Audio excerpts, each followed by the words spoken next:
Mes chers Kage, bonjour et bienvenue dans un nouveau top 8.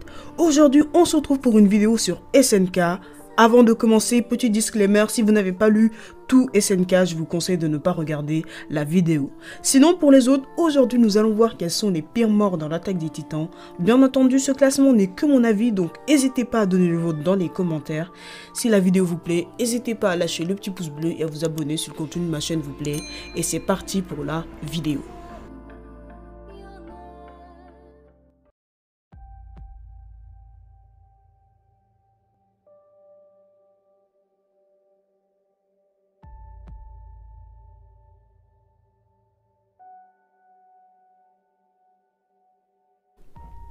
Franchement, cette mort m'a beaucoup touché.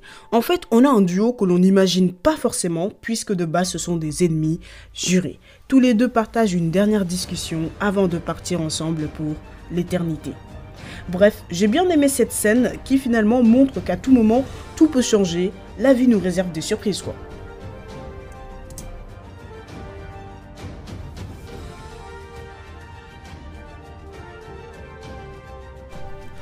Bon, pour le coup, j'arrive pas à mettre la mort d'Eren dans le top 8, car en fait, tout était fait pour que ça se finisse comme ça. Je veux dire, on n'est pas forcément surpris qu'Eren meure. Dans tous les cas, il serait mort 4 ans après le grand terrassement à cause de la malédiction d'Ymir. Et franchement, sa mort, elle est plutôt belle, avec la petite Mikasa qui met fin à sa vie et lui donne un tendre et doux baiser. Mikasa, t'as quand même attendu trop longtemps. Bref. La mort d'Eren est loin d'être la plus horrible des SNK et c'est ce que nous allons voir dans le top 8.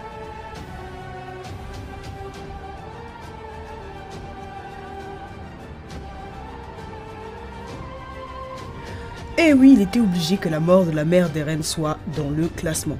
C'est l'élément déclencheur de l'histoire des SNK et puis c'est l'une des premières morts que l'on voit dans l'anime. Autant vous dire qu'il est impossible de l'oublier. En plus, Karla Jäger essayait encore de se débattre même dans les mains du titan, toussant en pleurant tous les larmes de son corps car elle laisse derrière elle ses deux enfants, Eren et Mikasa. Le titan souriant, jamais je ne t'oublierai car oui, Karla a été tuée par le titan souriant.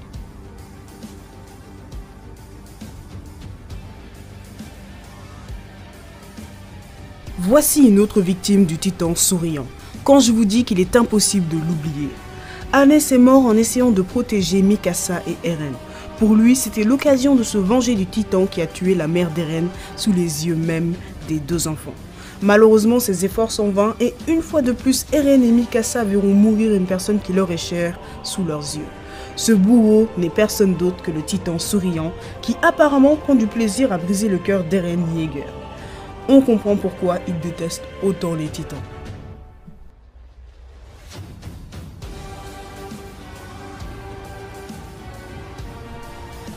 Personnellement, j'ai beaucoup apprécié ce personnage. Donc quand elle est morte, je peux vous dire que j'étais un peu dégoûtée. Sasha est morte lors de la bataille de Revelio. Elle a été tuée par Gabi après avoir tué les gardes de Mar. Gabi l'a prise pour cible afin de se venger de la mort des gardes qu'elle apprécie bien. Je place cette mort à la 6e place parce que je ne m'attendais pas à ce scénario et de plus, Sasha fait partie des personnages que j'apprécie vraiment.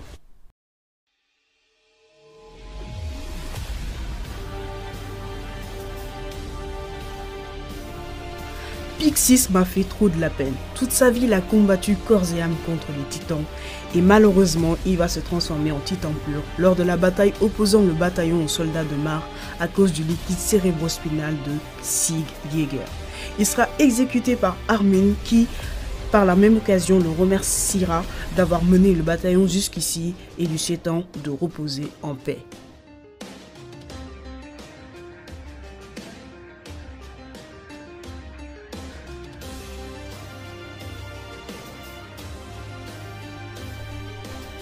Le Big Boss. Je pense que c'est l'une des morts qui aura donné la plus grande tension entre les membres du bataillon d'exploration. Car d'un côté, soit il fallait sauver Erwin ou soit il fallait sauver Armin.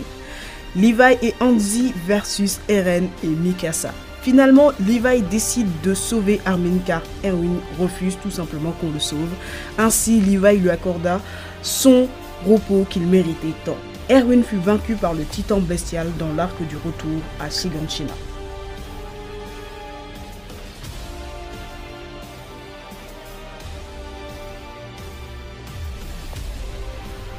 Nous voici arrivés au top 3. Halil et Ramzi, deux enfants faisant partie d'un peuple colonisé par les Mars. Halil et Ramzi vont mourir lors du grand terrassement lancé par Eren Yeager. Lorsque j'ai lu le manga, je n'étais pas bien du tout, cette mort était vraiment horrible. Les deux garçons seront écrasés par les titans colossaux. Pour moi, cette mort est d'autant plus triste lorsqu'on a vu la scène où Eren demande pardon à Ramzi en pleurant tous les larmes de son corps. Il s'excuse pour ce qu'il va faire et ce qui va arriver, c'est-à-dire la destruction de 80% de la population. Eren, faut doser quand même.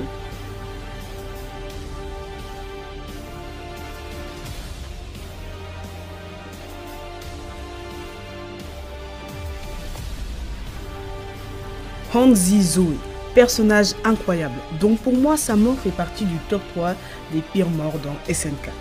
Hanzi Zoe, 14e major du bataillon d'exploration, va donner sa vie pour permettre à Armin, Mikasa et Jean d'avoir le temps d'arriver. En plus, sa mort n'a pas dû être très agréable car elle était au milieu de dizaines de titans colossaux qui évacuent une chaleur insoutenable, ce qui va d'ailleurs finir par brûler vif Hanzi.